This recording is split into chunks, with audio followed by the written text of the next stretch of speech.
दोस्तों एक बार फिर से हम आपके लिए यूपीएससी आईएएस और IFS exam 2025 online form apply process की अपडेट लेके आ चुके हैं।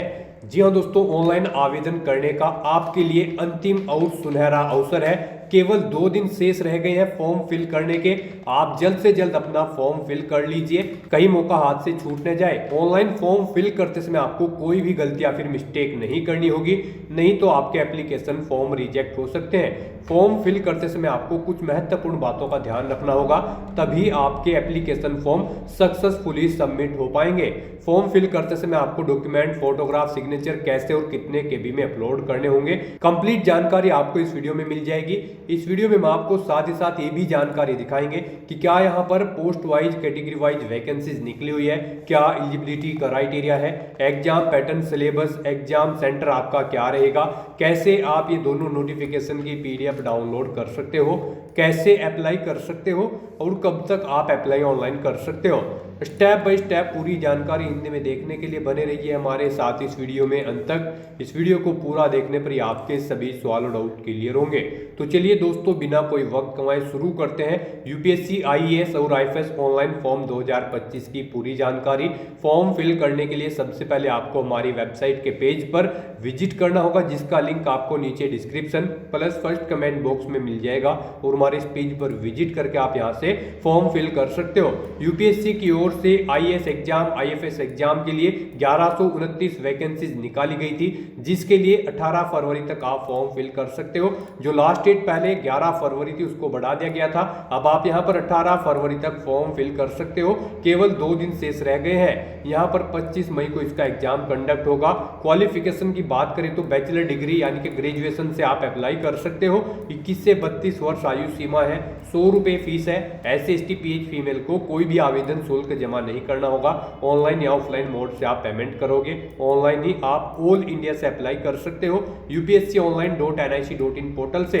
Last date extended notice link पर क्लिक करके आप इसकी ये पीडीएफ चेकआउट कर सकते हो, जो कि 18 फरवरी 2025 तक शाम 6 बजे तक आप फॉर्म फिल कर सकते हो। लास्ट डेट बढ़ा दी गई थी। आईएएस नोटिफिकेशन लिंक पर जैसे आप क्लिक करोगे तो इसकी ये पीडीएफ ओपन हो जाएगी। इसमें आपको कंप्लीट डिटेल दे दी गई, जैसे कि डिपार्टमेंट यहाँ पर क्या रहेंगे, क्या पोस्ट रहेंगी, किस डिपार्टमेंट के लिए कितनी वैकेंसीज है, एलिजिबिलिटी क्राइटेरिया आपका क्या रहेगा, एग्जाम पैटर्न, सिलेबस और एग्जाम सेंटर की भी कंप्लीट डिटेल दी गई है। हाउ टू अप्लाई का पूरा प्रोसीजर आपको दिया गया है, साथ साथ प्रीवियस ईयर पेपर भी आपको यहाँ पर प्रोवाइड करा दिए गए हैं। तो यहाँ पर दोनों नोटिफिकेशन आप स्टेप बाय स्टेप यहाँ से रीड आउट कर सकते हो। आईएफएस की भी इसी तरह से सेम यहाँ पर नोटिफिकेशन आप डाउनलोड करके रीड कर सकते हो। अप्लाई करने से पहले आपको नोटिफिकेशन की पीडीएफ पूरा पढ़ना अनिवार्य है। इनको पूरा पढ़ने से आपके सभी सवाल और डाउट क्लियर होंगे।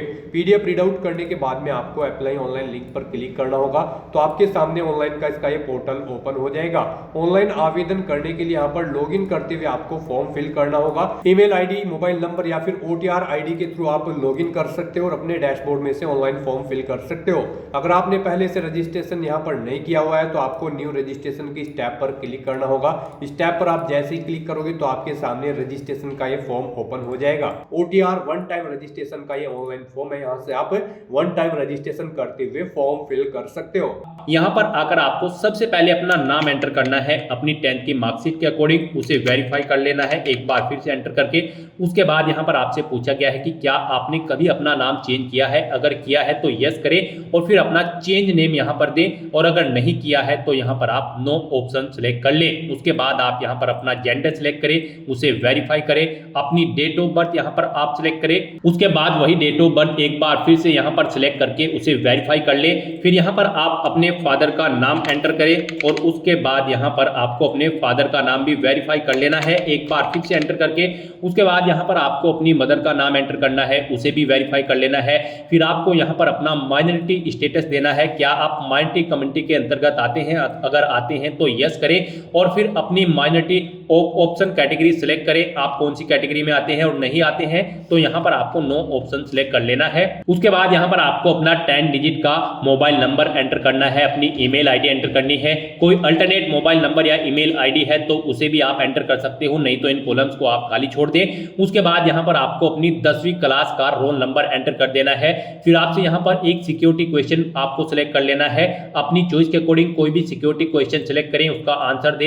एक और क्वेश्चन आप सिलेक्ट सिलेक्ट करें यहाँ पर सिक्योरिटी क्वेश्चन 2 सेक्शन में और उसका भी आंसर आप प्रोवाइड करा दें। उसके बाद यहाँ पर आप ये कैप्चा कोड एंटर करें और फिर सबमिट बटन पर क्लिक कर दें। नेक्स्ट आपको आपने पीछे रजिस्ट्रेशन में जो डिटेल्स प्रोवाइड कराई है उनका पूरा प्रीव्यू शो कर दिया गया है। आपको सभी डिटेल्स चेकआउट करनी है। कहीं पर कोई मिस्टेक है तो आप अपडेट/चेंज हियर ऑप्शन पर क्लिक करके चेंज कर ले, नहीं है तो आप आई एग्री इस बटन पर क्लिक कर दें। उसके बाद आपके सामने कुछ इस तरह से इंटरफेस ओपन होगा। यहाँ पर आपके रजिस्टर्ड मोबाइल नंबर और ईमेल आईडी पर ओटीपी सबमिट किए गए हैं। वो ओटीपी यहाँ पर आपको एंटर करने हैं और वेरीफाई ओटीपी ऑप्शन पर क्लिक करके अपना मोबाइल नंबर और ईमेल आईडी को वेरीफाई कर लेना है। ओटीपी वेरीफाई करने के बाद आपके रजिस्ट्रेशन का फर्स्ट स्टेप यहाँ पर कंप्लीट हो चुका है। आपको सभी डिटेल्स प्रोवाइड करा दी गई है। आपको इसका एक प्रिंट आउट ले लेना है फ्यूचर यूज के लिए या फिर इसे नोट डाउन करके रख लेना है।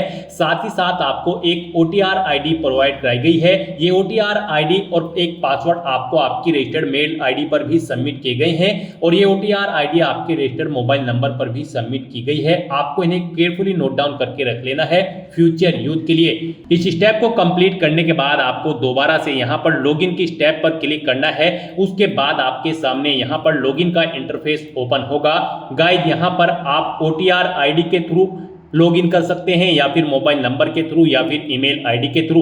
ईमेल आईडी के थ्रू अगर आप लॉगिन करना चाहते हैं तो यहाँ पर आप अपनी ईमेल आईडी एंटर करें। उसके बाद गेट ओटीपी ऑप्शन पर क्लिक करें। आपकी ईमेल आईडी पर एक ओटीपी आएगा, वो ओटीपी आप यहाँ पर एंटर करें या फिर आप अपना पासवर्ड एंटर करें। जो पासवर्ड आपकी रजिस्टर्ड ईमेल आईडी पर आया है ये सिक्योरिटी कोड यानी कि वेरिफिकेशन कोड आप यहाँ पर एंटर करें और लॉगिन की स्टेप पर क्लिक करके लॉगिन करें या फिर आप मोबाइल नंबर के थ्रू यहाँ पर लॉगिन कर सकते हैं। आप अपना मोबाइल नंबर एंटर करें, गेट ओटीपी ऑप्शन पर क्लिक करें, एक ओटीपी आएगा, वो ओटीपी आप यहां पर एंटर करें और या फिर आप अपना पासवर्ड एंटर करके ये वेरिफिकेशन कोड यहां पर एंटर करके लॉगिन कर लें। या फिर अगर आप ओटीआर आईडी के थ्रू लॉगिन करना चाहते हैं तो आपके मोबाइल नंबर या फिर ईमेल आईडी पर जो ओटीआर आईडी आई है वो आईडी यहां पर आप एंटर करें और फिर आप अपना पासवर्ड यहां पर एंटर करें जो आपकी मेल आईडी पर आपका पासवर्ड आया है और उसके बाद ये वेरिफिकेशन कोड यहां पर एंटर करें और लॉगिन की स्टेप पर क्लिक करके लॉगिन कर लें। लॉगिन करने के बाद आपके सामने कुछ इस तरह से इंटरफेस ओपन होगा।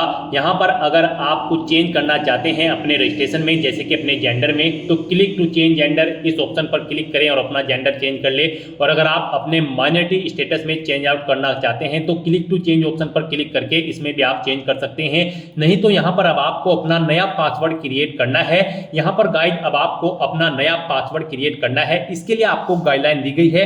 आपका पासवर्ड कम से कम 8 कैरेक्टर का होना चाहिए और ये अल्फा न्यूमेरिक फॉर्मेट में होना चाहिए। मींस आपके पासवर्ड में कम से कम एक अपर केस कैरेक्टर, एक लोअर केस कैरेक्टर, एक इंटीजर नंबर और एक स्पेशल कैरेक्टर जैसे कि @ या फिर डॉलर होना चाहिए। वही पासवर्ड आपको यहां पर एक बार फिर से एंटर करके कंफर्म कर लेना है। हम आपको पासवर्ड का सैंपल दिखा रहे हैं, इसके अकॉर्डिंग आपको अपना पासवर्ड क्रिएट करना है। तो आपका अपना पासवर्ड कुछ इस फॉर्मेट में रेडी करना है। इसमें आपका एक अपर केस कैरेक्टर, एक लोअर केस कैरेक्टर, एक इंटीजर नंबर और एक स्पेशल कैरेक्टर होना चाहिए और इसकी लेंथ कम से कम 8 कैरेक्टर की होनी चाहिए। तो इस फॉर्मेट में आपको अपना पासवर्ड यहां पर क्रिएट करना है। उसके बाद आपको सबमिट बटन पर क्लिक कर देना है। सबमिट बटन पर क्लिक करने के बाद आप अपने डैशबोर्ड से लॉग आउट करें और फिर अब यहां पर आप इनमें से ईमेल आईडी, मोबाइल नंबर या फिर ओटीआर आईडी के थ्रू अपने डैशबोर्ड में दोबारा से लॉगिन करें। अपने नए पासवर्ड को एंटर करने के बाद यहां पर आप अपनी ओटीआर आईडी एंटर करें, अपना नया पासवर्ड एंटर करें जो आपने चेंज किया है।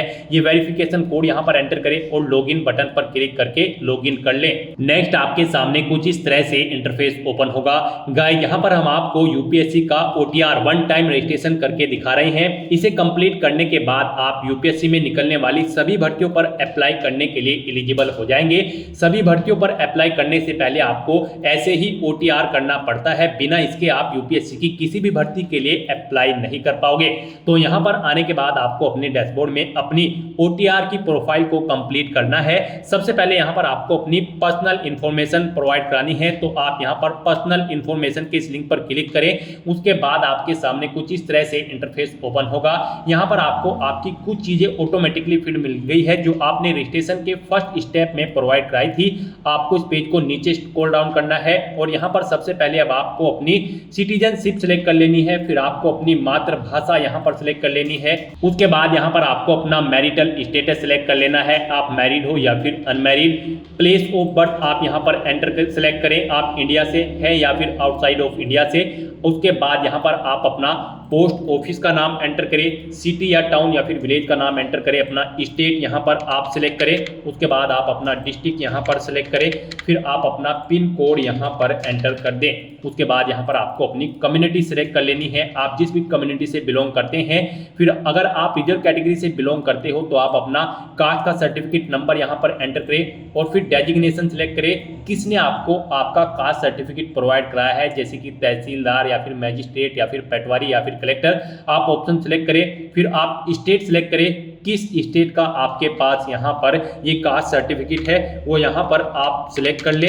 उसके बाद यहाँ पर कब आपको वो इशू हुआ है वो डेट आप सिलेक्ट करें और फिर जिस ऑफिस से आपको ये आपका कास्ट सर्टिफिकेट इशू हुआ है उसका पूरा एड्रेस आपको यहाँ पर एंटर कर देना है। ये सभी डिटेल्स आपको आपके सर्टिफिकेट में मिल जाएगी, वहां से आपको इन्हें देखकर यहाँ पर फिलअप कर देना है। फिर यहाँ पर आपको अपना रिलीजन सिलेक्ट कर लेना है। उसके बाद यहाँ पर आपको अपनी कास्ट का नाम दे देना है, फिर आपको अपने कास्ट सर्टिफिकेट का सीरियल नंबर यहाँ पर एंटर कर देना है। फिर यहाँ पर आपको अपने कास्ट सर्टिफिकेट का सीरियल नंबर एंटर कर देना है। उसके बाद यहाँ पर आपसे पूछा गया है कि क्या आप पीडब्ल्यूबीडी या फिर पीडब्ल्यूडी कैंडिडेट हैं, अगर हैं तो यस ऑप्शन सिलेक्ट करें और फिर बताएं आपकी परसेंटेज क्या यहाँ पर 40% से अबव है, अगर है तो यस करें, नहीं है तो नो ऑप्शन सिलेक्ट करें। और अगर आप यहाँ पर पीडब्ल्यूबीडी या फिर पीडब्ल्यूडी कैंडिडेट नहीं है तो आपको नो ऑप्शन सिलेक्ट करना है। उसके बाद यहाँ पर आपको अपना फोटो आइडेंटिटी कार्ड यहाँ पर सिलेक्ट कर लेना है, कोई भी एक फोटो आइडेंटिटी कार्ड यहाँ पर आपको प्रोवाइड कराना है। आप ऑप्शन सिलेक्ट करें, driving licence, PAN card, passport या फिर वोटर आईडी। उसके बाद उसका नंबर आप यहाँ पर एंटर कर दें। फिर यहाँ पर आपसे पूछा गया कि क्या आप पीएच या फिर पीडब्ल्यूबीडी कैंडिडेट हैं और यहाँ पर आप यूपीएससी के पहले के किसी एग्जाम में पार्टिसिपेट कर चुके हैं, अगर कर चुके हैं तो यस करें और फिर उसकी डिटेल दें, उस जैसे कि एग्जाम का नेम, उसका ईयर और अपना रोल नंबर आप यहाँ पर प्रोवाइड कराएं। और अगर आपने यूपीएससी के किसी भी एग्जाम में अब से पहले पार्टिसिपेट नहीं किया है तो यहाँ पर आपको नो ऑप्शन सिलेक्ट करना है। उसके बाद यहाँ पर आपसे पूछा गया है कि क्या आप अपनी पर्सनल इंफॉर्मेशन को यहाँ पर अवेलेबल कराना चाहते हैं, तो यहाँ पर आपको यस ऑप्शन सिलेक्ट कर लेना है। उसके बाद यहाँ पर आपको चेकबॉक्स को ओके करना है और सेव के इस बटन पर क्लिक करके अपनी पर्सनल इंफॉर्मेशन को सेव कर देना है। इस तरह से आपकी पर्सनल इंफॉर्मेशन यहाँ पर सेव हो जाएगी। इसके सामने आपको ओके का ग्रीन कलर का टिक मिल जाएगा। अब यहाँ पर आपको अपना एड्रेस इंफॉर्मेशन प्रोवाइड करानी है। एड्रेस इंफॉर्मेशन के इस लिंक पर क्लिक करें, उसके बाद आपके सामने कुछ इस तरह से इंटरफेस ओपन होगा। अब यहाँ पर आप अपना कोरोस्पोंडेंस एड्रेस एंटर करें, उसके बाद आप अपना परमानेंट एड्रेस यहाँ पर एंटर कर दें। और अगर आपका परमानेंट एड्रेस आपके कोरोस्पोंडेंस एड्रेस के अकॉर्डिंग सेम है तो यहाँ पर click here if your permanent postal address is same as correspondence address, आप इस चेकबॉक्स पर ओके कर दें। ऑटोमेटिकली आपका परमानेंट एड्रेस आपके कोरोस्पोंडेंस एड्रेस के अकॉर्डिंग फिल हो जाएगा। उसके बाद आप सेव के इस बटन पर क्लिक करके अपनी एड्रेस की इंफॉर्मेशन को आप सेव कर दें। एड्रेस की इंफॉर्मेशन प्रोवाइड कराने के बाद आपको अपना फोटो और सिग्नेचर अपलोड करने हैं, तो आप फोटो एंड साइन अपलोड इस लिंक पर क्लिक करें। आपके सामने कुछ इस तरह से इंटरफेस शो होगा।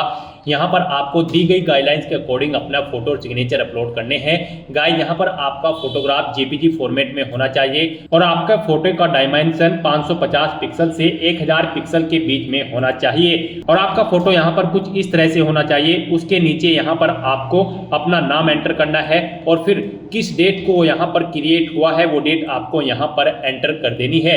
यहाँ पर आपके फोटो का बैकग्राउंड व्हाइट कलर में होना चाहिए और ये 10 दिन से ओल्ड नहीं होना चाहिए। मींस जिस दिन आप फॉर्म भर रहे हैं उससे 10 दिन से ज्यादा पुराना फोटो आपका नहीं होना चाहिए। तो यहाँ पर आपको चूज फाइल बटन पर क्लिक करना है, फाइल को सिलेक्ट कर लेना है और अपना फोटो यहाँ पर आपको अपलोड कर देना है। अपना फोटो सिलेक्ट करने के बाद आपको चेकबॉक्स को ओके करना है और फिर आपको सेव बटन पर क्लिक कर देना है। और अगर आपका फोटो यहाँ पर बड़ा या छोटा है, आप उसे रिसाइज करना चाहते हैं, तो यहाँ पर आप क्लिक हियर के इस लिंक पर क्लिक करें। यहाँ पर आपको पूरी गाइडलाइन दी गई है कैसे आप अपना फोटो यहाँ पर रिसाइज कर सकते हैं। यहाँ पर आपको अपने कंप्यूटर में MS पेंट ओपन कर लेना है, उसमें अपना फोटो इंपोर्ट कर लेना है और इन इंस्ट्रक्शंस को फॉलो करते हुए आपको अपना फोटो यहाँ पर रिसाइज कर लेना है। आप अपना फोटो इन इंस्ट्रक्शंस को फॉलो करते हुए रिसाइज कर सकते हैं, उसे बड़ा या छोटा आप कर सकते हैं। अपना फोटो इस तरह से अपलोड करने के बाद अब आपको सिग्नेचर की स्टेप पर क्लिक करना है और अपने सिग्नेचर भी आपको यहाँ पर गाइडलाइन के अकॉर्डिंग ही अपलोड करने हैं। आपके सिग्नेचर भी जेपीजी फॉर्मेट में होने चाहिए। डायमेंशन इनकी 350 पिक्सल से 550 पिक्सल के बीच में होनी चाहिए और इनका साइज 20 से 300 केबी के बीच में होना चाहिए। तो यहाँ पर अब आपको अपने सिग्नेचर अपलोड करने हैं। इसके लिए भी आपको चूज फाइल बटन पर क्लिक करना है, फाइल को सिलेक्ट कर लेना है और अपने सिग्नेचर्स को यहाँ पर आपको अपलोड कर देना है। सिग्नेचर की फाइल सिलेक्ट करने के बाद आपको इस चेकबॉक्स को ओके करना है और सेव के इस बटन पर क्लिक करके अपने सिग्नेचर को भी अपलोड कर देना है। अपने फोटो और सिग्नेचर अपलोड करने के बाद अब आपको एजुकेशनल इंफॉर्मेशन इस लिंक पर क्लिक करना है और यहाँ पर अपनी एजुकेशनल क्वालिफिकेशन की डिटेल प्रोवाइड करानी है। यहाँ पर सबसे पहले आपको अपनी 10वीं क्लास की डिटेल प्रोवाइड करानी है। तो यहाँ पर आपको सबसे पहले अपनी 10वीं क्लास की डिटेल प्रोवाइड करानी है। यहाँ पर आप अपनी क्लास या डिवीजन बताएं या फिर ग्रेड जो भी आपने 10वीं क्लास में ऑब्टेन की है। जैसे कि अगर आपने फर्स्ट डिवीजन ऑब्टेन की है तो यहाँ पर फर्स्ट एंटर करें। उसके बाद आपने कितने परसेंट मार्क्स ऑब्टेन किए हैं वो यहाँ पर आप एंटर करें। सीजीपीए में स्कोर है तो यहाँ पर आप अपना सीजीपीए दें, कितने में से कितने आपका सीजीपीए है। उसके बाद पासिंग ऑफ ईयर आप प्रोवाइड कराएं, कब आपने अपना 10वीं का एग्जाम पास आउट किया है, कौन कौन से सब्जेक्ट है यहाँ पर आप एंटर करें। यहाँ पर आपको अपने सभी सब्जेक्ट के नाम एंटर कर देने हैं बिना कोई स्पेशल कैरेक्टर यूज किए हुए, जैसे कि कोमा वगैरह आपको यहाँ पर नहीं लगाना है और अपने सभी सब्जेक्ट्स का नाम यहाँ पर आपको स्पेस देकर एंटर कर देना है। उसके बाद यहाँ पर आपको स्कूल का नाम देना है जिससे आपने अपनी 10वीं क्लास पास आउट की है। फिर बोर्ड या यूनिवर्सिटी का नाम देना है जिससे आपने अपनी 10वीं क्लास पास आउट की है। उसके बाद आपको सेव के इस बटन पर क्लिक करके अपनी ये सभी डिटेल सेव कर देनी है। 10th क्लास की डिटेल प्रोवाइड कराने के बाद आपको अपनी 12th क्लास की डिटेल यहाँ पर प्रोवाइड करानी है। तो यहाँ पर आप अपनी 12th आपने अगर कंप्लीट कर ली है तो कंप्लीटेड ऑप्शन सेलेक्ट करें और फिर उसकी डिटेल दें। और अगर आप यहाँ पर अपीयर्ड है तो यहाँ पर आप अपीयरिंग ऑप्शन सेलेक्ट करें। उसके बाद यहाँ पर कोई डिटेल आपको प्रोवाइड नहीं करानी है। तो यहाँ पर अगर आप अपनी 12th कंप्लीट कर चुके हैं तो आपको कंप्लीटेड ऑप्शन सेलेक्ट करना है और अपनी 12th की डिटेल को यहाँ पर प्रोवाइड कराना है। यहाँ पर भी आपको सबसे पहले क्लास या डिवीजन बतानी है जो आपने 12th क्लास में ऑब्टेन की है, कितने परसेंट मार्क्स आपने ऑब्टेन किए हैं वो भी आपको एंटर करना है। सीजीपीए में अगर स्कोर है तो कितने में से कितने सीजीपीए आपने ऑब्टेन किया है वो यहाँ पर आप एंटर कर दे। ईयर ऑफ पासिंग यहाँ पर आप देख कब आपने पास आउट की है अपनी 12वीं क्लास। फिर यहाँ पर आपको अपने सब्जेक्ट के नेम एंटर करने हैं बिना कोई स्पेशल कैरेक्टर यूज किए हुए, यानी कि कोमा वगैरह आपको यहाँ पर नहीं यूज करना है। बस आपको अपने सभी सब्जेक्ट के नाम यहाँ पर एंटर कर देने हैं। उसके बाद यहाँ पर आपको अपने स्कूल या कॉलेज का नाम देना है जिससे आपने अपनी 12वीं क्लास पास आउट की है, बोर्ड का नाम देना है जिससे आपने अपनी 12वीं क्लास पास आउट की है और सेव के इस बटन पर क्लिक करके आपको अपनी डिटेल सेव कर देनी है। अपनी 12th क्लास की डिटेल सेव करने के बाद अगर आपने ग्रेजुएशन या फिर पोस्ट ग्रेजुएशन कर रखी है तो आप उसकी डिटेल भी प्रोवाइड करा सकते हैं। यहाँ पर ये यूपीएससी का OTR है, वन टाइम रजिस्ट्रेशन। तो यहाँ पर आपकी जितनी भी मैक्सिमम क्वालिफिकेशन है वो यहाँ पर आप एंटर कर दें, क्योंकि इस भर्ती के बाद आगे भी अगर यूपीएससी की कोई भर्ती निकलती है और उसमें कोई और क्वालिफिकेशन रिक्वायर्ड है तो फिर आपको उसकी जरूरत नहीं पड़ेगी एंटर करने की। तो यहाँ पर आपकी जो भी मैक्सिमम क्वालिफिकेशन है आप उसकी डिटेल प्रोवाइड कराएं, क्योंकि यहाँ पर OTR आपका एक बार होता है यूपीएससी का। तो आपको यहाँ पर अपनी सभी क्वालिफिकेशन की डिटेल प्रोवाइड करा देनी है। जैसे कि अगर आपने ग्रेजुएशन कंप्लीट कर ली है तो आप कंप्लीटेड ऑप्शन सेलेक्ट करें या फिर अपीयर्ड हो तो अपीयर ऑप्शन सेलेक्ट करें। अगर आपने यहाँ पर अपनी ग्रेजुएशन कंप्लीट कर ली है तो उसकी डिटेल भी आपको सेम ऐसे ही प्रोवाइड करानी है। यहाँ पर आपको सबसे पहले बताना है आपने अपनी ग्रेजुएशन किस फील्ड में की है, यानी कि स्ट्रीम में की है, मेडिकल, इंजीनियरिंग या फिर साइंस में। आप ऑप्शन सेलेक्ट करें। अपनी ग्रेजुएशन की स्ट्रीम सेलेक्ट करने के बाद यहाँ पर आपको अपनी डिग्री सेलेक्ट करनी है, आपने किस में अपनी डिग्री यहाँ पर कंप्लीट की है। उसके बाद यहाँ पर आपको अपनी डिग्री की डिवीजन बतानी है या फिर क्लास बतानी है। आपने फर्स्ट क्लास में ऑब्टेन की है या फिर सेकंड में या फिर थर्ड में, कितने परसेंट मार्क्स आपने ऑब्टेन किए हैं वो एंटर करें। सीजीपीए में अगर स्कोर है तो वो आप एंटर कर दे। कब आपने पास आउट की है वो यहाँ पर आप एंटर करें। फिर सब्जेक्ट कौन कौन से थे वो यहाँ पर आप एंटर कर दे बिना कोई स्पेशल कैरेक्टर यूज किए हुए। उसके बाद यहाँ पर आपसे पूछा गया है आपके स्कूल का नाम, किससे आपने अपनी डिग्री कंप्लीट की है। फिर बोर्ड या यूनिवर्सिटी का नाम यहाँ पर आप सिलेक्ट करें। उसके बाद यहाँ पर आपको अपने ग्रेजुएशन सर्टिफिकेट का नंबर एंटर कर देना है। उसके बाद कब आपको वो इशू हुआ है आपका सर्टिफिकेट, वो डेट आपको सिलेक्ट कर लेनी है। आपको डेजिग्नेशन बतानी है इशूइंग अथॉरिटी की जिसने आपको ये सर्टिफिकेट इशू किया है। उसके बाद आपको फुल एड्रेस यहाँ पर उस अथॉरिटी का एंटर कर देना है। फिर यहाँ पर आपको पूछा गया है कि क्या आपने बेसिक एजुकेशनल क्वालिफिकेशन या फिर हायर क्वालिफिकेशन ऑब्टेन की है फॉरेन इंस्टीट्यूट से। अगर की है तो यस करें और फिर उसकी डिटेल दे, नहीं की है तो आप नो ऑप्शन सेलेक्ट कर लें। उसके बाद यहाँ पर आपको सेव के इस बटन पर क्लिक करके अपनी डिटेल्स को सेव कर देना है। इस तरह से अपनी ग्रेजुएशन की डिटेल सेव करने के बाद अगर आपने पोस्ट ग्रेजुएशन कर रखी है तो आप पोस्ट ग्रेजुएशन की टैब पर क्लिक करें और सेम ऐसे ही अपनी पोस्ट ग्रेजुएशन की डिटेल प्रोवाइड करा दें। तो यहाँ पर आपने जो भी मैक्सिमम क्वालिफिकेशन कर रखी है तो उसकी डिटेल आप प्रोवाइड करा दें और उन्हें सेव करने के बाद आपको फिर डॉक्यूमेंट्स अपलोड इस लिंक पर क्लिक करना है। नेक्स्ट यहाँ पर आपको अपने कुछ डॉक्यूमेंट्स अपलोड करने हैं। यहाँ पर आपको अपनी 10वीं की मार्कशीट और यहाँ पर 12वीं की मार्कशीट और फोटो आईडी प्रूफ आपको अपलोड करना है। और अगर आप यहाँ पर SC ST OBC कैंडिडेट हैं तो यहाँ पर आपको अपना कास्ट सर्टिफिकेट भी अपलोड करना है। फिर यहाँ पर अगर आप एज में रिलेक्शन चाहते हैं तो अपने एज रिलेक्शन का क्लेम सर्टिफिकेट अपलोड कर दें। हिल एरिया से अगर आप बिलोंग करते हो तो हिलिंग सर्टिफिकेट आपको अपलोड करना होगा। अगर आप अरुणाचल प्रदेश, मणिपुर, मेघालय, मिजोरम या फिर नागालैंड या फिर सिक्किम से हैं और अगर आपने पोस्ट ग्रेजुएशन से ऊपर भी यहाँ पर कोई हायर क्वालिफिकेशन कर रखी है तो उसके डॉक्यूमेंट सर्टिफिकेट आपको अपलोड करने हैं। अचीवमेंट अगर आपके पास है किसी फील्ड में या फिर अवार्ड आपने जीता है तो उसके डॉक्यूमेंट भी आप अपलोड कर सकते हैं।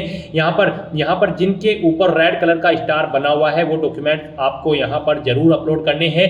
आपका डॉक्यूमेंट्स यहाँ पर PDF फॉर्मेट में होने चाहिए और उनका मैक्सिमम साइज 1 MB रखा गया है। आपको चूज फाइल बटन पर क्लिक करना है, फाइल को सिलेक्ट कर लेना है और 1 बाय 1 करके अपने इन सभी डॉक्यूमेंट्स को आपको अपलोड कर देना है।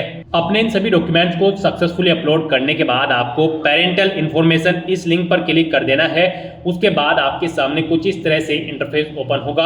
अब यहाँ पर आपको अपने गार्जियंस, अपने फादर और मदर की इंफॉर्मेशन प्रोवाइड करानी है। सबसे पहले आपको अपनी फादर की इंफॉर्मेशन प्रोवाइड करानी है। उनकी नेशनलिटी आप सिलेक्ट करें, फिर उनका प्रोफेशन आप यहाँ पर सिलेक्ट कर लें। उसके बाद यहाँ पर आपको उनका एड्रेस एंटर करना है।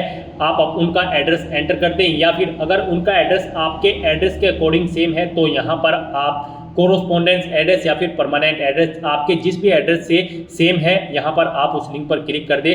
ऑटोमेटिकली उनका एड्रेस भी आपके एड्रेस के अकॉर्डिंग फिल हो जाएगा। और अगर आपके फादर यहाँ पर सर्विस में हैं या फिर रिटायर्ड हो चुके हैं तो उनकी पोस्ट का नाम यहाँ पर आपको एंटर करना है। उनकी एनुअल इनकम यहाँ पर आपको एंटर करनी है।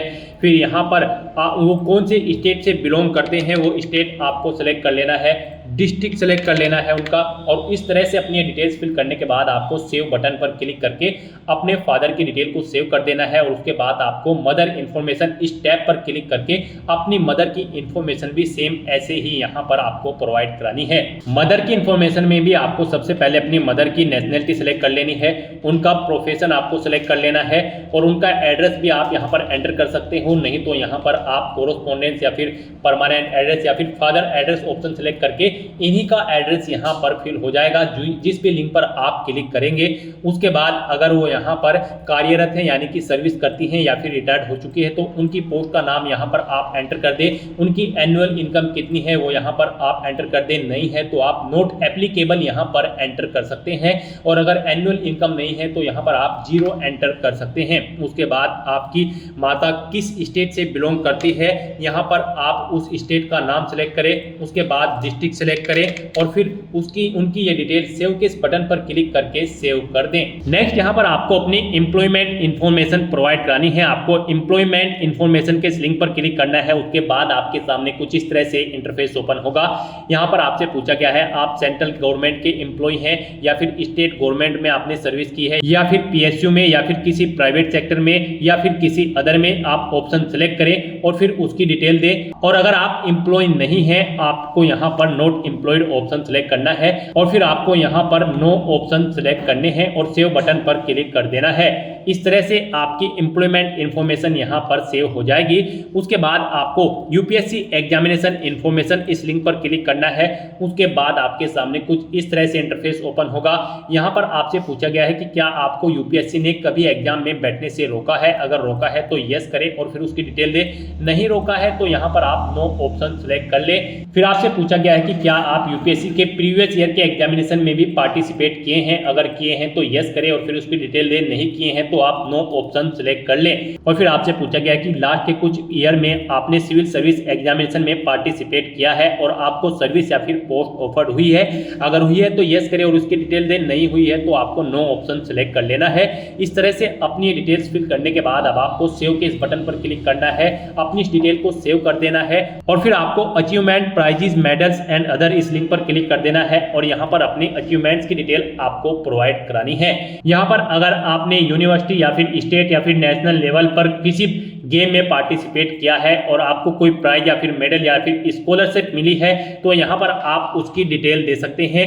स्पोर्ट में अगर आपके पास एनसीसी या फिर अदर है तो आप यहाँ पर उसकी डिटेल दें और अगर आपने कोई पोजीशन डिस्ट्रिक्शन लीडरशिप हासिल की है स्कूल या कॉलेज में, उसकी डिटेल प्रोवाइड करा दें। कोई अदर एक्स्ट्रा करिकुलम एक्टिविटीज आपने की है तो उसकी डिटेल प्रोवाइड करा सकते हैं। तो इस तरह से यहाँ पर आपको अपने इन अचीवमेंट्स की, प्राइजेस की, मेडल्स की डिटेल यहाँ पर प्रोवाइड करानी है। अगर आपने अचीवमेंट्स यहाँ पर ऑब्टेन किए हैं, नहीं किए हैं तो आप इनको खाली छोड़ सकते हैं। फिर यहाँ पर आपसे पूछा गया है कि क्या आपके पास यहाँ पर 5 एकड़्स एग्रीकल्चर लैंड है और यहाँ पर आपका रेजिडेंशियल फ्लैट 1000 स्क्वायर मीटर से ज्यादा है या फिर रेजिडेंशियल प्लॉट आपका 100 स्क्वायर यार्ड से अबव है या फिर आपका रेजिडेंशियल प्लॉट यहाँ पर 200 स्क्वायर यार्ड या फिर उससे अबव है। अगर इनमें से कोई भी ऑप्शन है तो आप यस ऑप्शन सेलेक्ट करें, नहीं तो नो ऑप्शन सेलेक्ट करें। फिर यहाँ पर आपको अपनी लैंग्वेज की डिटेल प्रोवाइड करानी है। कौन कौन सी लैंग्वेज आप जानते हैं, जैसे कि हिंदी, और उसे आप रीड, राइट, स्पीक और जो भी जानते हैं यहाँ पर आप ऑप्शन सेलेक्ट करें और फिर एग्जामिनेशन आपने कौन सा पास आउट किया है वो एग्जामिनेशन आप यहाँ पर एंटर कर दें। इस तरह से यहाँ पर आपको अपनी लैंग्वेज की डिटेल प्रोवाइड करानी है। अगर आप एक से ज्यादा लैंग्वेज जानते हैं तो यहाँ पर ऐड के इस बटन पर क्लिक करें, फिर यहाँ पर आप अपनी दूसरी लैंग्वेज सेलेक्ट करें और उसकी डिटेल दें। इस तरह से अपनी लैंग्वेज की डिटेल आपको यहाँ पर प्रोवाइड करानी है और फिर आपको सेव के इस बटन पर क्लिक करके अपनी ये डिटेल सेव कर देनी है। इस तरह से आपके वन टाइम रजिस्ट्रेशन की प्रोफाइल आपकी कंप्लीट हो जाएगी। यहाँ पर इन सभी ऑप्शन के सामने आपको ग्रीन कलर का ओके का टिक मिल जाएगा। तो यहाँ पर आपकी ओटीआर की प्रोफाइल कंप्लीट हो चुकी है। गाइस, यहाँ पर ओटीआर कंप्लीट करने के बाद आपको यूपीएससी की भर्तियों के लिए अप्लाई करना है। उसके लिए आपको लेटेस्ट नोटिफिकेशन की स्टेप पर क्लिक करना है। नेक्स्ट आपके सामने कुछ इस तरह से इंटरफेस ओपन होगा। यहाँ पर यूपीएससी की जो भी भर्तियां करंट में चल रही है उन सभी की लिस्ट आपको मिल जाएगी। यहाँ पर आप सिविल सर्विस प्री एग्जाम और civil service and Indian forest service examination के सेक्शन में आकर क्लिक हियर फॉर पार्ट 1 भाग 1 के लिए यहाँ क्लिक करें। आप इस लिंक पर क्लिक करें, उसके बाद आपके सामने यहाँ पर ये इंस्ट्रक्शंस ओपन होंगे। आपको इन्हें रीड करना है, पेज को नीचे स्क्रॉल करना है और यस हाँ इस ऑप्शन पर क्लिक कर देना है। उसके बाद आपको ओके के पॉपअप पर क्लिक कर देना है। नेक्स्ट आपके सामने कुछ इस तरह से इंटरफेस ओपन होगा। यहाँ पर आपका भाग 1 का जो पंजीकरण है वो यहाँ पर आपका ऑटोमेटिकली आपके ओटीआर से फिलअप कर दिया गया है। सभी ओके के निशान आपको यहाँ पर शो हो जाएंगे। उसके बाद यहाँ पर आपको चेकबॉक्स को ओके करना है और आई एग्री इस ऑप्शन पर क्लिक कर देना है। फिर आपको आपके डैशबोर्ड में डायरेक्ट कर दिया जाएगा। यहाँ पर आप पार्ट 1 के लिए अप्लाई कर चुके हो। अब आपको यहाँ पर भाग 2 के लिए यहाँ क्लिक करें, इस लिंक पर क्लिक कर देना है। उसके बाद आपके सामने यहाँ पर कुछ इस तरह से इंटरफेस ओपन होगा। यहाँ पर भी आपको मोस्टली सभी चीज़ें ऑटोमेटिकली फिल मिल जाएगी। आपकी ओटीआर से यहाँ पर फिलअप इनको कर दिया गया है। अब यहाँ पर बस आपको अपनी एजुकेशनल क्वालिफिकेशन की डिटेल देनी है। यहाँ पर आप पास आउट हो चुके हो या फिर फाइनल ईयर में अपेयर्ड हो ग्रेजुएशन में, यहाँ पर आप ऑप्शन सेलेक्ट करें। पास आउट अगर आप हैं तो फिर यहाँ पर आप सेलेक्ट करें किस सब्जेक्ट में आपने अपनी यहाँ पर ग्रेजुएशन कंप्लीट की है, आप ऑप्शन सेलेक्ट करें। फिर आपसे पूछा गया है आप किस परीक्षा के लिए सम्मिलित होना चाहते हैं, आईएएस सिविल सर्विस या फिर इंडियन फॉरेस्ट सर्विस या फिर दोनों के लिए। आप अपनी चॉइस के अकॉर्डिंग यहाँ पर ऑप्शन सेलेक्ट करें। यहाँ पर गाइड आपको Indian civil service IAS exam में पार्टिसिपेट करने के लिए आपके पास बैचलर डिग्री यानी कि ग्रेजुएट डिग्री होनी जरूरी है किसी भी डिसिप्लिन के अंतर्गत किसी वेल रिकॉग्नाइज्ड यूनिवर्सिटी से। और अगर आप IFS Indian forest service exam के लिए अप्लाई करना चाहते हैं तो आपके पास बैचलर डिग्री होनी जरूरी है और उसमें आपके पास एक सब्जेक्ट के रूप में होना चाहिए सब्जेक्ट जैसे कि animal husbandry and veterinary science या फिर बोटनी के अंतर्गत या फिर केमिस्ट्री या फिर जियोलॉजी या फिर मैथमेटिक्स या फिर फिजिक्स, स्टैटिक्स एंड जियोलॉजी या फिर एग्रीकल्चर या फिर इसके इक्विवेलेंट में आपके पास ग्रेजुएट डिग्री होनी चाहिए। तो यहाँ पर आप अपनी एजुकेशनल क्वालिफिकेशन के सब्जेक्ट सेलेक्ट करें और फिर यहाँ पर आप बताएं आईएएस, आईएफएस या फिर दोनों के लिए अप्लाई करना चाहते हैं। उसके बाद यहाँ पर आपको आपका एड्रेस भी ऑटोमेटिकली फिट मिल जाएगा। यहाँ पर आप इस पेज को नीचे स्क्रॉल डाउन करें और फिर कंटिन्यू / आगे बढ़ें इस ऑप्शन पर क्लिक कर दें। नेक्स्ट आपके सामने कुछ इस तरह से इंटरफेस ओपन होगा। अब यहाँ पर आपसे पूछा गया है क्या आप एज में रिलैक्सेशन चाहते हैं।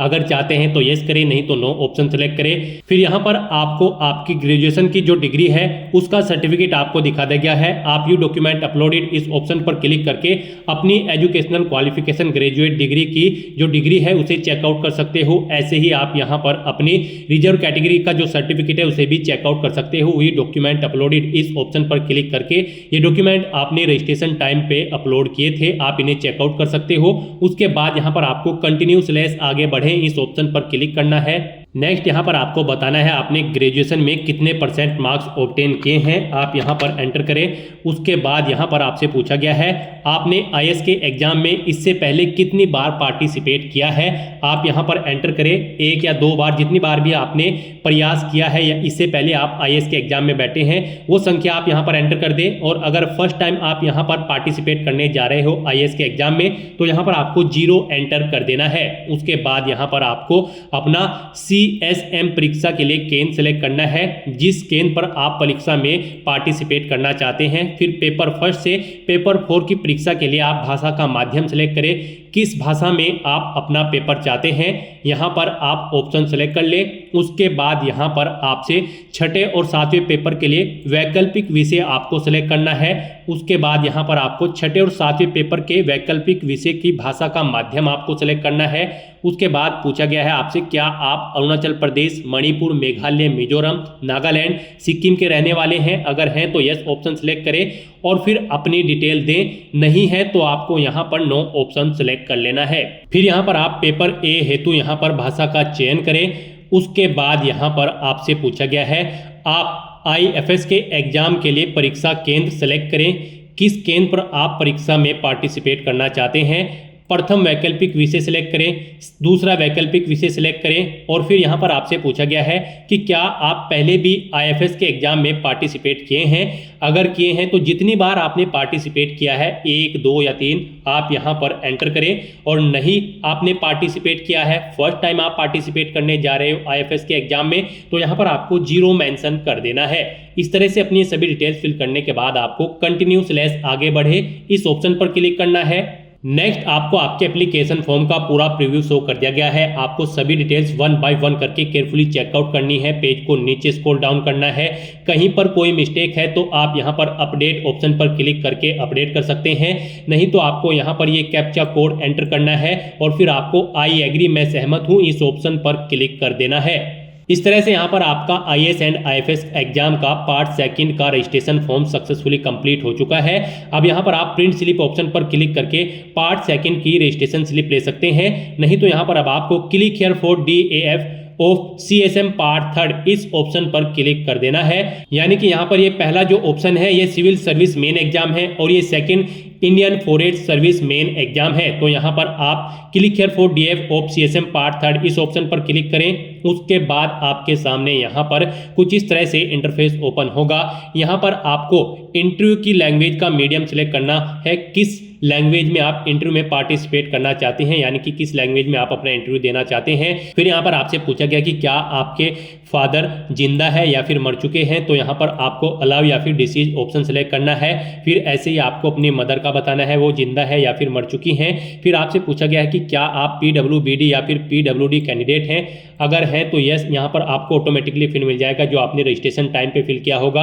आपने नो ऑप्शन सेलेक्ट किया होगा तो यहाँ पर आपको नो ऑप्शन ऑटोमेटिकली सिलेक्ट मिल जाएगा। फिर यहाँ पर आपसे पूछा गया है यहाँ पर इस भर्ती में पार्टिसिपेट करने के लिए जो एजुकेशनल क्वालिफिकेशन रिक्वायर्ड है क्या यहाँ पर आपके पास वो है, तो यहाँ पर आपको यस ऑप्शन सेलेक्ट करना है और फिर आपको सेव एंड कंटिन्यू ऑप्शन पर क्लिक कर देना है। नेक्स्ट यहाँ पर आपको अपनी सर्विस या फिर पोस्ट की प्रेफरेंस एंटर करनी है। यहाँ पर आपको लिस्ट दे दी गई है। फर्स्ट नंबर पर इंडियन एडमिनिस्ट्रेटिव सर्विस है, सेकंड पर इंडियन फॉरेन सर्विस है। तो यहाँ पर आप जिस भी सर्विस या पोस्ट को प्रेफरेंस देना चाहते हैं तो यहाँ पर टॉप पर उसी का नंबर पोस्ट, जैसे कि अगर आप पौंडीचेरी पुलिस सर्विस के लिए प्रेफरेंस देना चाहते हैं फर्स्ट नंबर पर, तो यहाँ पर आप 23 नंबर एंटर करें। और फिर अगर आप सेकंड नंबर पर प्रेफरेंस देना चाहते हैं इंडियन एडमिनिस्ट्रेटिव सर्विस को, तो यहाँ पर आप फिर 1 नंबर एंटर कर दे। इस तरह से आपको अपनी चॉइस के अकॉर्डिंग अपनी पोस्ट की प्रेफरेंस यहाँ पर एंटर कर देनी है और फिर आपको सेव एंड कंटिन्यू ऑप्शन पर क्लिक करना है।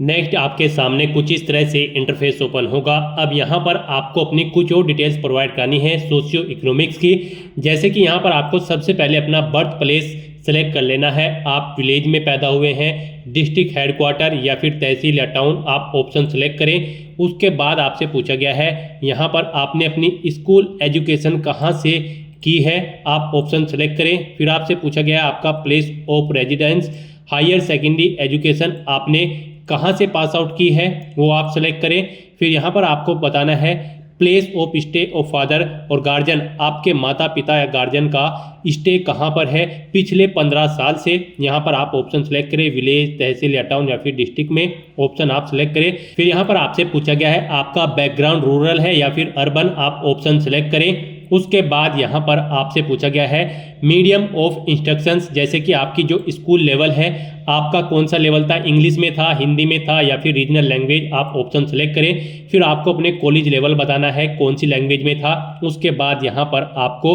अपनी attendant school level, type of institution of attendant at school level option select करना है। आपका स्कूल गवर्नमेंट था, पब्लिक स्कूल था या फिर एडेड प्राइवेट स्कूल था, आप ऑप्शन सेलेक्ट करें।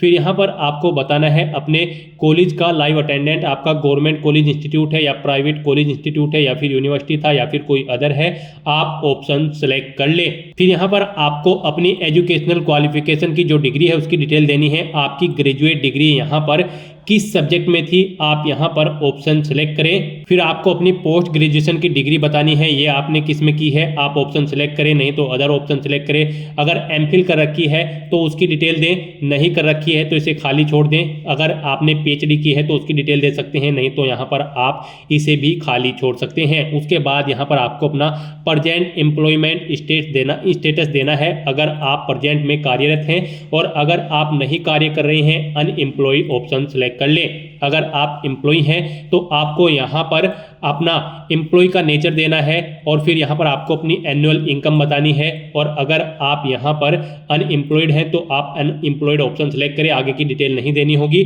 उसके बाद आपसे पूछा गया है यहाँ पर आपने प्रीवियस सिविल सर्विस एग्जामिनेशन के बारे में आपसे पूछा गया है। यहाँ पर आपसे पूछा गया है कि क्या आप पहले भी सिविल सर्विस एग्जाम में सिलेक्ट हुए हैं, अगर हुए हैं तो आप यस ऑप्शन सेलेक्ट करें, उसकी डिटेल दें, नहीं हुए हैं तो आपको नो ऑप्शन सेलेक्ट कर लेना है। फिर यहाँ पर आपसे पूछा गया कि क्या आप इससे पहले भी किसी कॉम्पिटिटिव एग्जाम में पार्टिसिपेट कर चुके हैं, अगर कर चुके हैं तो यहाँ पर आप ऑप्शन सेलेक्ट करें, नहीं तो अगर नहीं है इनमें वो एग्जाम तो आप any other examination option select करें। इस तरह से यहाँ पर आपको 3 एग्जाम बताने हैं, क्या आप यहाँ पर किसी एग्जामिनेशन में सिलेक्ट हुए हैं, अगर हुए तो एग्जाम सेलेक्ट करें, नहीं तो आप any other examination option select कर लें। फिर यहाँ पर आपसे पूछा गया है आप सिविल सर्विस क्यों ज्वाइन करना चाहते हैं, फर्स्ट प्रायोरिटी आप किसे देना चाहते हैं, job security, job satisfaction, power या फिर बेटर पे या फिर बेटर सर्विस कंडीशन, आप यहाँ पर ऑप्शन सेलेक्ट करें। और उसके बाद यहाँ पर आप सेकंड प्रायोरिटी पे भी ऑप्शन सेलेक्ट कर लें।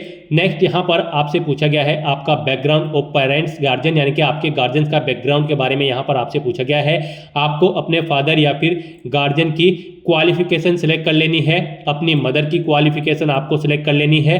फिर आपसे पूछा गया है आपको सिविल सर्विस एग्जाम के बारे में कैसे पता चला है, आप यहाँ पर ऑप्शन सेलेक्ट करें, एम्प्लॉयमेंट न्यूज या फिर डेली न्यूज़पेपर या फिर यूपीएससी की वेबसाइट से आप ऑप्शन सेलेक्ट करें। If source is employment news, daily newspaper, तो यहाँ पर आप एम्प्लॉयमेंट न्यूज या न्यूज़पेपर का नाम एंटर कर दें। फिर यहाँ पर आपके सिविल सर्विस एग्जाम की कोचिंग के बारे में आपसे पूछा गया है, यहाँ पर आपने सिविल सर्विस प्री एग्जाम के लिए कहाँ से कोचिंग की है, government institute, university, private coaching centre या फिर अदर, आप ऑप्शन सेलेक्ट करें। फिर आप सिविल सर्विस मेन एग्जाम के लिए बताना है कहाँ से आपने कोचिंग की है, यहाँ पर भी आप ऑप्शन सेलेक्ट कर लें। फिर आपसे पूछा गया है आपने सिविल सर्विस पर्सनैलिटी टेस्ट के लिए कहाँ से कोचिंग की है, आप यहाँ पर भी ऑप्शन सेलेक्ट कर लें। उसके बाद आपको सिविल सर्विस प्री एग्जामिनेशन की डिटेल देनी है, नंबर ऑफ अटेम्प्ट मेड, यहाँ पर कितनी बार आपने सिविल सर्विस प्री एग्जाम में अब से पहले पार्टिसिपेट किया है, जितनी बार भी किया है वो यहाँ पर आप एंटर करें, नहीं किया है तो 0 एंटर करें। फिर नंबर ऑफ टाइम क्वालिफाई, यहाँ पर अगर आप 1 या 2 या 3 बार पार्टिसिपेट कर चुके हैं तो कितनी बार आपने क्वालिफाई किया है वो नंबर आप दे दें, नहीं किया है तो 0 आप यहाँ पर एंटर कर दें। फिर आपको सिविल सर्विस मैन एग्जाम के बारे में भी ऐसी ही अपनी जानकारी देनी है, कितनी बार आप अपियर हुए हैं, कितनी बार आपने क्वालिफाई किया है वो आप एंटर करें। फिर यहाँ पर आपको ऑप्शनल सब्जेक्ट के बारे में बताना है, optional subject in previous years main examination if applicable में आपको यहाँ पर ऑप्शन सेलेक्ट कर लेना है। फिर यहाँ पर आपको बताया गया है आपने जो ऑप्शनल सब्जेक्ट सेलेक्ट किया है वो आपकी जो कॉलेज या यूनिवर्सिटी में कोर्स था उससे बिल्कुल डिफरेंट है। तो यहाँ पर आप सेम चाहते हैं, सेम सब्जेक्ट या फिर डिफरेंट सब्जेक्ट, ऑप्शन सेलेक्ट कर ले। फिर यहाँ पर अगर आप सिविल सर्विस एग्जाम में कोई इंप्रूवमेंट करना चाहते हैं जैसे कि सिलेबस, एग्जामिनेशन सिस्टम या फिर पर्सनैलिटी टेस्ट में, तो उसके लिए आप यहाँ पर सजेशन दे सकते हैं। यहाँ पर मैक्सिमम 200 वर्ड आप राइट कर सकते हैं अपनी सजेशन देने के लिए। उसके बाद यहाँ पर आपको सेव एंड कंटिन्यू ऑप्शन पर क्लिक कर देना है। नेक्स्ट आपके सामने कुछ इस तरह से इंटरफेस होगा। आप प्रीव्यू एप्लीकेशन, इस लिंक पर क्लिक करके अपनी एप्लीकेशन फॉर्म का प्रीव्यू चेकआउट कर सकते हो, उसका एक हार्ड कॉपी प्रिंट आउट ले सकते हो। फिर यहाँ पर आपसे पूछा गया है क्या आपने अपने एप्लीकेशन फॉर्म का प्रीव्यू चेकआउट कर लिया है, तो यहाँ पर आप यस ऑप्शन सेलेक्ट करें और फिर आप पार्ट 3 फाइनल सबमिट इस ऑप्शन पर क्लिक कर दें। इस तरह से यहाँ पर आपका IAS पार्ट 3 का जो फॉर्म है वो कंप्लीट हो चुका है। आप IFS के लिए अब अप्लाई करेंगे। उसके लिए आपको click here for detail application form of IFS part 3 इस लिंक पर क्लिक करना है। आपके सामने फिर यहाँ पर कुछ इस तरह से इंटरफेस ओपन होगा। यहाँ पर आपसे पूछा गया है क्या आपके फादर अभी जिंदा है या मर चुके हैं। आपको ऑप्शन सेलेक्ट करना है अलाइव या फिर डिसीज। फिर आपसे पूछा गया है क्या आपकी माताजी जिंदा है या फिर मर चुकी है। आप ऑप्शन सेलेक्ट करें अपने अकॉर्डिंग। फिर आपको यहाँ पर आप बता दिया गया है आपने जो PWBD या PWD कैंडिडेट हैं तो आपके अकॉर्डिंग यहाँ पर ऑप्शन आपको ऑटोमेटिकली फिर मिल जाएगा जो आपने रजिस्ट्रेशन टाइम पे फिल किया था। फिर आपसे पूछा गया है यहाँ पर एजुकेशनल क्वालिफिकेशन दी गई रिक्वायरमेंट के अकॉर्डिंग आपकी है, तो यहाँ पर आपको यस ऑप्शन सेलेक्ट करना है और फिर आपको सेव एंड कंटिन्यू ऑप्शन पर क्लिक कर देना है। उसके बाद आपके सामने कुछ इस तरह से इंटरफेस ओपन होगा। अब यहाँ पर भी आपको प्रीव्यू एप्लीकेशन इस ऑप्शन पर क्लिक करके अपने एप्लीकेशन फॉर्म का एक प्रीव्यू चेकआउट कर लेना है और उसका एक हार्ड कॉपी प्रिंट आउट ले लेना है फ्यूचर यूज के लिए, फ्यूचर रेफरेंस के लिए। और यहाँ पर आपसे पूछा गया है क्या आपने अपने एप्लीकेशन फॉर्म का प्रीव्यू चेकआउट कर लिया है, तो यहाँ पर आपको यस ऑप्शन सेलेक्ट करना है। उसके बाद पेज को नीचे स्क्रॉल डाउन करना है और फिर आपको यहाँ पर पार्ट 3 फाइनल सबमिट इस ऑप्शन पर क्लिक कर देना है। इस तरह से यहाँ पर आपके एप्लीकेशन फॉर्म के रजिस्ट्रेशन के सभी पार्ट कंप्लीट हो जाएंगे। अब आपको आपके डैशबोर्ड में आकर centre selection and agreeing to declaration इस लिंक पर क्लिक कर देना है। उसके बाद आपके सामने कुछ इस तरह से इंटरफेस ओपन होगा। अब यहाँ पर आप अपना एग्जामिनेशन सेंटर सेलेक्ट करें जहाँ पर आप एग्जाम में पार्टिसिपेट करना चाहते हैं।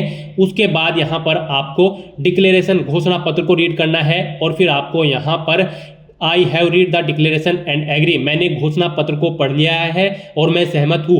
अब आपको यहाँ पर इस ऑप्शन पर क्लिक कर देना है फाइनली सबमिट। इस तरह से आपका एप्लीकेशन फॉर्म सक्सेसफुली सबमिट हो जाएगा। अब यहाँ पर आपको for application status of civil service pre examination 2025 इस लिंक पर क्लिक कर देना है। उसके बाद आपके सामने कुछ इस तरह से इंटरफेस ओपन होगा। यहाँ से आप चेकआउट कर सकते हो आपका IAS और IFS का जो एग्जाम है सिविल सर्विस एग्जाम, इनमें यहाँ पर आपको सभी स्टेप में कंप्लीटेड ऑप्शन शो हो जाएगा और आप यहाँ पर क्लिक हियर लिंक पर क्लिक करके अपने एप्लीकेशन फॉर्म का एक हार्ड कॉपी प्रिंट आउट ले सकते हो फ्यूचर यूज के लिए, फ्यूचर रेफरेंस के लिए। गाइज हमने यहाँ पर आपको ये फॉर्म SC कैटेगरी से फिल करके दिखाया है। SC ST PH female candidate को फीस जमा नहीं करानी है, बिल्कुल फ्री ऑफ कॉस्ट वो अप्लाई कर सकते हैं। और अगर आप जनरल या फिर OBC कैंडिडेट हैं तो आपको 100 रुपये फीस के रूप में जमा कराने होंगे debit card, credit card, net banking या फिर चालान फॉर्म के थ्रू। तो यहाँ पर आप अपना फीस पेमेंट कर दें अगर आप जनरल या OBC कैंडिडेट हैं, उसके बाद फिर आपका फॉर्म कंसिडर होगा। तो दोस्तों ऐसे आप UPSC civil service exam IAS और IFS के लिए अपने फॉर्म अप्लाई कर सकते हो बिना कोई मिस्टेक किए हुए। आज की इस वीडियो में बस इतना ही। आई होप ये वीडियो आपको पसंद आई होगी।